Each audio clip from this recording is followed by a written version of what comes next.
central banks and the government have seldom been on the same page, not just in India but across the world.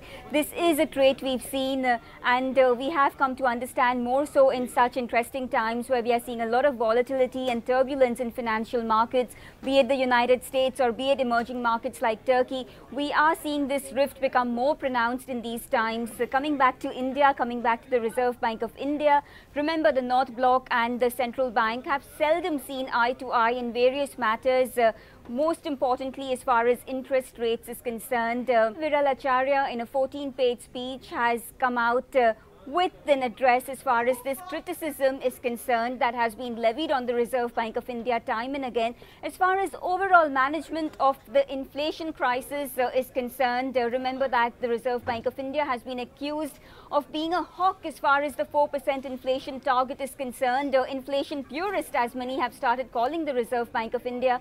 But in the speech, Acharya reiterates the need to maintain the independence of the Reserve Bank of India in this domain, stressing that the MPC's objective of securing the 4% inflation target will go a long way in ensuring that we meet the long-term objectives of the economy, be it attracting foreign capital or be it ensuring that there is stability across the economy. This is the first thing that we need to point out. Remember that governments, not just in India but across the world, prefer a low interest rate regime to pursue their political agenda and also usher in policies that are more conducive in a low interest rate environment. Other than that, of course, remember that as far as public sector banks are concerned, the Reserve Bank of India has gone out time and again to say, number one, we do not need so many public sector banks. Number two, it has always said that it needs to have more power and more control over public sector banks to stem the issues of corporate governance that have come on time and again as far as these managements are concerned. That's right, the gloves are off between the government and the central bank. It all started with the issue of interest rates, then higher dividend, and now the issue of the PCA as well as the concerns over liquidity. Let me go across to Ruchi Bhatia now, who brings us the finance ministry side of the story.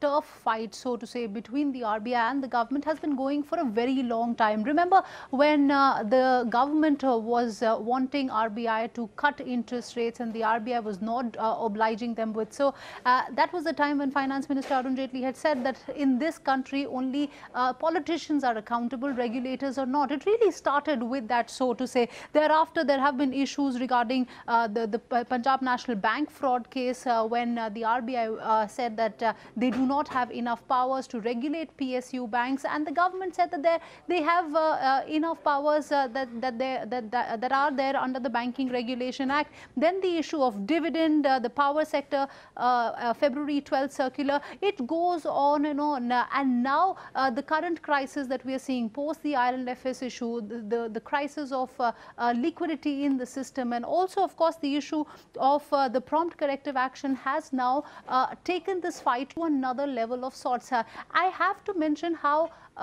this entire speech has the backing of the entire RBI. In fact, Acharya has thanked Urjit Patel for giving him the idea to talk about the autonomy, to talk about the kind of powers that the central bank should enjoy. In fact, Acharya in his speech also mentions how the Argentinian central bank head had to resign because there was excessive interference from the government, and that led to a rise in yields of almost 250 basis points. And he says this is, if this kind of a situation persists in the economy, this is going to be catastrophic. This is going to be a self-goal for the government.